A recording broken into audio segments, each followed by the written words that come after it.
Kwa serikali na viongozi mbalimbali kuwapa vijana nafasi za kunawiri katika sekta tofauti ili kuwaepusha na ushawishi wa kujiunga na vikundi vya wahuni na kutumiwa vibaya kisiasa. Ni taarifa ambayo imeandaliwa na mwanahabari wetu Brian Odhiambo.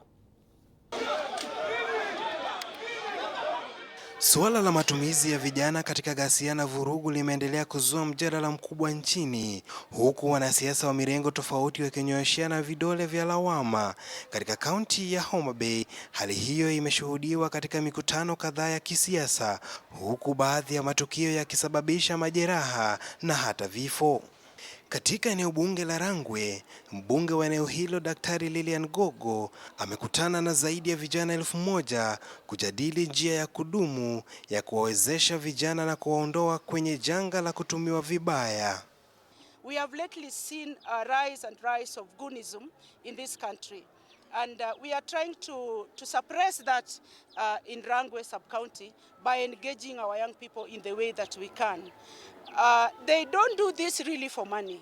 They do this as a method of self-development. Kupitia hazina ya NG-CDF, mbunge huyo amesema vijana watapatiwa nafasi ya kushiriki katika mchakato wa kuwachagua wenzao wanaostahili kunufaika na hazina hiyo kama njia ya kuwafungulia nafasi za ajira. Because this is the third time we are doing this, and we are empowering these young people.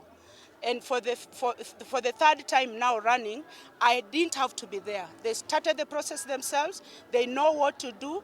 They are doing it quietly. They are doing it with joy. And I think it's a big achievement for us. Seneta wa kaunti ya Homa Bay, Moses Kajwang, naye amewataka viongozi kutafuta mbinu mbadala za kuwawezesha vijana bila kuwachochea kushiriki vurugu. Goonism is becoming an industry that is unsustainable. It cannot be fair that for someone to go and work in their farm for a whole day, they probably make 200 or 300 shillings. But for you to be a goon, where your job description is to blow a vuvuzela or blow a whistle, you earn 1,000 shillings. We have created an industry. The solution is about providing economic opportunities for our young people. Viongozi hawa sasa wanasisitiza kuwa suluhu ya kudumu ni kuwapa vijana hawa ajira, elimu na nafasi za maendeleo. Brian Odhiambo, TV47 kutoka kaunti ya Homa Bay.